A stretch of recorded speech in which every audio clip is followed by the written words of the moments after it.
அப்படின்னு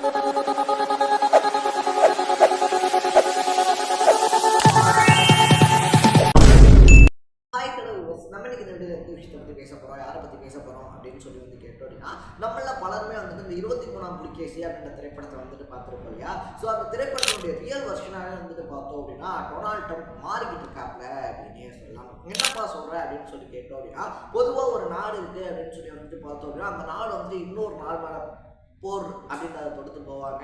அப்படி இல்லை அப்படின்னா வேற ஒரு நாட்டு மக்கள் வந்துட்டு அந்த நாட்டுக்குள்ள வராங்க அப்படின்னா அவங்க வந்துட்டு கஷ்டப்படுத்துவாங்க. அந்த மாதிரி பண்றது அப்படின்றது வந்துட்டு பார்த்தோம்னா தொடர்ந்து எல்லா நாடுகள்லையுமே வழக்கமாக நடக்கக்கூடிய ஒரு விஷயம் அப்படின்னே சொல்லலாம். பட் இப்போ டொனால்ட் ட்ரம்ப் பண்ணிருக்கக்கூடிய விஷயம் என்ன அப்படின்னு சொல்லி கேட்டோம்னா, நான் வந்துட்டு அமெரிக்காவை முதன்மையான நாடாக மாத்துறேன், அமெரிக்காவை வந்துட்டு உலகத்தினுடைய நம்பர் 1 கண்ட்ரியா மாத்துறேன் அப்படின்னு சொல்லிட்டு ஆல்ரெடி இருந்த அமெரிக்காவுடைய நிலைமை அப்படின்றதையும் தலைகீழாக மாற்றி விட்டு பெரிய பெரிய சிஇஓக்கள் லைக் கூகுளா இருந்தாலும் சரி, அமேசானா இருந்தாலும் சரி, இன்னொரு பக்கத்தில் இருக்கு இல்லையா, அந்த மாதிரி பல நிறுவனங்களுடைய அந்த பங்குச்சந்தை மதிப்பு அப்படின்றத குறைச்சி விட்டு, இன்னும் சொல்ல போனோம் அப்படின்னா சாப்பிட்ற சாப்பாட்டினுடைய அரிசியில் ஆரம்பிச்சு காலில் போடுற செருப்பினுடைய வரி வரைக்கும் எல்லாத்தையுமே தலைகீழா மாற்றி அமெரிக்க மக்களுடைய தலையில ஒரு பேரிடையே இறக்கியிருக்காப்ல அப்படின்னே சொல்லலாம். என்னப்பா சொல்ற அப்படின்னு சொல்லி கேட்டோம் அப்படின்னா, ஒரு 2-3 நாளைக்கு முன்னாடி வந்துட்டு நான் வந்துட்டு பரஸ்பர வரி விதிக்கிறேன் அப்படின்னு வந்துட்டு சொல்லியிருக்காரு இல்லையா. இப்போ வந்துட்டு எக்ஸாம்பிளுக்கு வந்துட்டு இதுக்கு முன்னாடி வரைக்கும் எப்படி இருந்துச்சு அப்படின்னு சொல்லி பார்த்தோம் அப்படின்னா, இந்தியாவில் வந்துட்டு அமெரிக்காவுடைய பொருள் ஒன்று இறக்குமதி பண்ணுறாங்க அப்படின்னா அதுக்கு ஒரு 30% டேக்ஸ் அப்படின்றத போட்டுக்கிட்டு இருந்தாங்க அப்படின்னா, அதே மாதிரி அமெரிக்காவில் இறக்குமதி பண்ணக்கூடிய இந்திய பொருளுக்கு ஒரு 10% டேக்ஸ் அப்படின்றது போட்டிருப்பாங்க அந்த பொருட்களை பொறுத்து. பட் டொனால்ட் ட்ரம்ப் என்ன அதிரடியாக அறிவிக்கிறாரு அப்படின்னு சொல்லி பார்த்தோம் அப்படின்னா, இனிமேல் வந்துட்டு இந்தியா 30% டேக்ஸ் போட்டால் நானும் 30% டேக்ஸ் அப்படின்றத போடுவேன், இந்தியா 50% டாக்ஸை போட்டால் நானும் 50% டாக்ஸ் அப்படின்றத போடுவேன் அப்படின்னு சொல்லிட்டு உலகம் பூரா இருக்கக்கூடிய பல நாடுகளுக்கு மேலே வந்துட்டு பார்த்தோம்னா இந்த பரஸ்பர வரி விதிப்பு அப்படின்றத அமல்படுத்தினாரு அப்படின்னே சொல்லலாம். ஸோ எல்லா நாடுகளுக்குமே உலகத்தில் இருக்கக்கூடிய எல்லா நாடுகளுக்குமான அடிப்படை இறக்குமதி விதி அப்படின்றது ஒரு 10% அப்படின்னு சொல்லி அனௌன்ஸ் பண்ணியிருந்தாரு. எந்த நாட்டினுடைய பொருள் அமெரிக்காவில் வந்துட்டு இறக்குமதி ஆகுது அப்படின்னாலும் அதுக்கு 10% வரி அப்படின்றத கொடுக்கணும். அதை தாண்டி வந்துட்டு பார்த்தோம் அப்படின்னா ஹையஸ்டா வந்துட்டு கம்போடியா இருக்கு இல்லையா, கம்போடியாவுக்கு 49%, இலங்கைக்கு வந்துட்டு 44%, இந்தியாவுக்கு வந்துட்டு பார்த்தோம் அப்படின்னா 26%, சீனாக்கு 34%, யூரோப்புக்கு 20%, கொரியாவுக்கு 25%, ஜப்பானுக்கு 24% அப்படின்னு சொல்லிட்டு வரியை சும்மா வாரி தலைவன் இறச்சாப்ல அப்படின்னே சொல்லலாம். சரி, ஓகே, இதனால வந்துட்டு உலக நாடுகள் தானே வந்துட்டு கடுப்பாகும், ஏன் வந்து அமெரிக்காவே கடுப்பாகுது, அமெரிக்க மக்களே வந்துட்டு ஏன் ட்ரம்ப்புக்கு எதிராக வந்துட்டு போராட்டத்தில் ஈடுபடுறாங்க அப்படின்னு சொல்லி கேட்டீங்கன்னா ரொம்பவே சிம்பிளான ஒரு விஷயம் தான். இதனால டைரக்டா பாதிக்கப்பட போறது இந்தியாவோ கம்போடியாவோ இலங்கையோ யாருமே கிடையாது, அமெரிக்கன்ஸ் தான் அப்படின்னே சொல்லலாம். அது எப்படி அப்படின்னு சொல்லி வந்து பார்த்தோம் அப்படின்னா, ட்ரம்ப் என்ன அறிவிச்சிருக்கக்கூடிய அந்த பரஸ்பர வரி விதிப்பு இருக்கு இல்லையா, அதன்படி வந்துட்டு பார்த்தோம்னா இப்போ 27% வரி அப்படின்றது இப்போ இந்தியாவுக்கு இருக்குன்னு வச்சுக்கோங்க.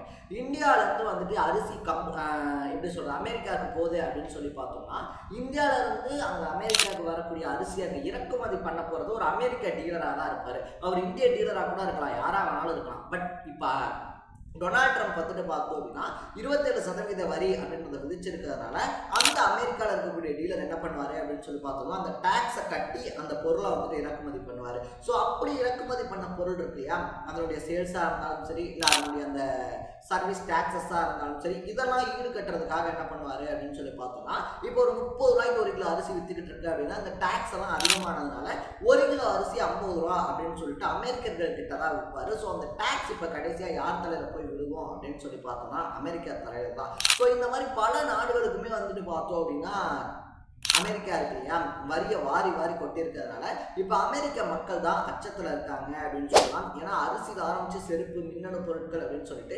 எல்லாத்துடைய விலையும் எங்கேயோ பீக்ல போகுது அப்படின்றதான் அவங்களுடைய பயமா இருக்கு அப்படின்னு சொல்லலாம்.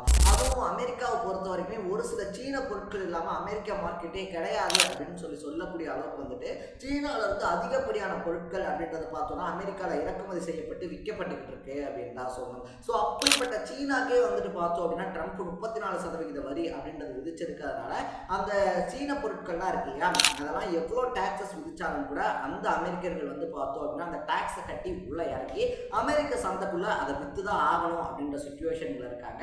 ஏன்னா அதனுடைய நீட்ஸ் இருக்கு இல்லையா, அதனுடைய நீட் வந்து ரொம்ப அதிகமாக இருக்கிறதுனால அது எவ்வளோவா இருந்தாலும் பரவாயில்ல வாங்கியே ஆகணும் அப்படின்ற மைண்ட் செட்டுக்கு இத்தனை வருஷமா அமெரிக்க மக்கள் இருக்காங்க இல்லையா, அவங்க பழகிட்டாங்க. நம்ம லைஃப்லேயே வந்துட்டு அன்றாட ஒரு பொருளை யூஸ் பண்ணி பழகிட்டோம் அப்படின்னா அது ஒரு 5 ரூபா 10 ரூபா ரேட் ஏறினாலும் வேற ஒரு பொருளுக்கு மாற மாட்டோம். நமக்கு அந்த விலை ஏறினதை பற்றி கூட கவலைப்படாமல் நம்ம அந்த பொருளை தான் வாங்குவோம். அந்த மாதிரி வந்துட்டு பல வருஷமாக சீனாவும் அமெரிக்காவும் வந்துட்டு பார்த்தோம் அப்படின்னா அந்த வர்த்தகம் அப்படின்றது ரொம்ப ஸ்ட்ராங்காக இருக்கிறதுனால சீனாவுடைய பொருட்கள் அமெரிக்காவில் அதிக அளவில் வந்துட்டு பார்த்தோம் அப்படின்னா ஆதிக்கம் அப்படின்றத செலுத்திக்கிட்டு இருக்கு அப்படின்னு தான் சொல்லுவோம்.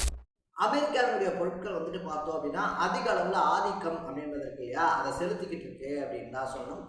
சீனா இருக்கு இல்லையா, சீனாவுடைய பொருட்கள் அமெரிக்காவில். சரி, ஓகே, இது வந்து இறக்குமதி மட்டும் கிடையாது. இப்போ வந்துட்டு பார்த்தோம் அப்படின்னா அமெரிக்க பொருட்கள் இருக்கு இல்லையா, அமெரிக்க பொருட்களுக்கு அதே மாதிரி அதர் கண்ட்ரிஸும் வந்துட்டு என்ன பண்ணுறாங்க அப்படின்னா டாக்ஸஸ் அப்படின்றத வந்துட்டு போடுறாங்க.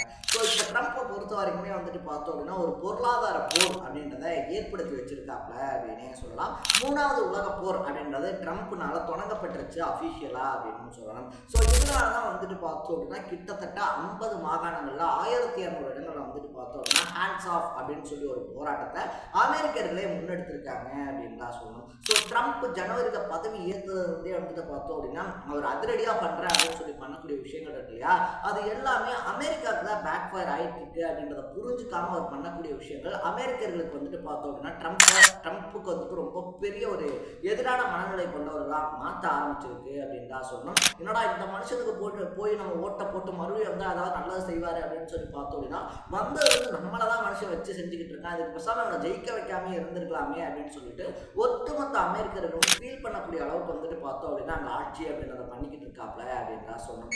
ஒரு பக்கத்துல வந்துட்டு பார்த்தோம் அப்படின்னா எலான் மஸ்க் இருக்கார் இல்லையா, எலான் மஸ்கினுடைய பேச்சை கேட்டுட்டு ஆட்டம் போடுறது, இன்னொரு பக்கத்துல வந்துட்டு பார்த்தோம் அப்படின்னா இந்த மாதிரி அதிரடியான சம்பவங்கள் பண்ணி அமெரிக்கா வந்துட்டு நம்பர் 1 மாத்திர அப்படின்னு சொல்லிட்டு இருக்க தோற்றுலையும் மண்ணள்ளி போடுறதே அப்படின்னு சொல்லிட்டு நான் முன்னாடி சொன்ன மாதிரி பார்த்தோம் அப்படின்னா டொனால்ட் ட்ரம்ப் இருக்கார் இல்லையா, த ரியல் லைஃப் 23ஆம் புலிகேசியா மாறிக்கிட்டு இருக்காப்ல அப்படின்னு தான் சொல்லணும். அதுலயும் வந்துட்டு பார்த்தோம் அப்படின்னா இந்திய பொருட்கள்ல அதிகப்படியா வந்துட்டு ஒயின் இருக்கு இல்லையா, ஒயினுக்கு 122% வரி, நெய் வெண்ணெய் பால் பவுடர்லாம் இருக்கு இல்லையா அதுக்கெல்லாம் வந்துட்டு 38.23% டாக்ஸ், மீன் மாமிசங்கள்லாம் இருக்கு இல்லையா சிக்கன் மட்டன் மீன் சொல்லிட்டு அதுக்கெல்லாம் வந்துட்டு பார்த்தோம் அப்படின்னா 27.83% டாக்ஸ் அப்படின்னு சொல்லிட்டு எக்கச்சக்கமா வாரி அரைச்சிருக்காரு. ஸோ இந்த பரஸ்பர வரி விதிப்பினால வந்துட்டு பார்த்தோம் அப்படின்னா 17 லட்சம் கோடி ரூபாய் அப்படின்றதையும் அமெரிக்கா இந்த 2 நாள்ல இழந்திருக்காங்க அப்படின்னே சொல்லலாம். பல முன்னணி கோடீஸ்வரர்கள் எலான் மஸ்கா இருந்தாலும் சரி, மார்க் ஜூக்கர்பர்கா இருந்தாலும் சரி, ஜெஃப் பெசோஸா இருந்தாலும் சரி, இந்த மாதிரி பல முன்னணி கோடீஸ்வரர்கள் பல லட்சம் கோடி ரூபாய் அப்படின்றத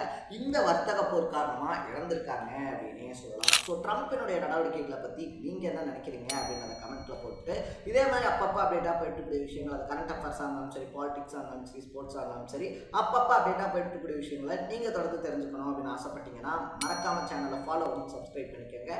நாளைக்கு இதே மாதிரி ஒரு இன்ட்ரெஸ்டிங்கான வீடியோவை சந்திக்கலாம். Bye by.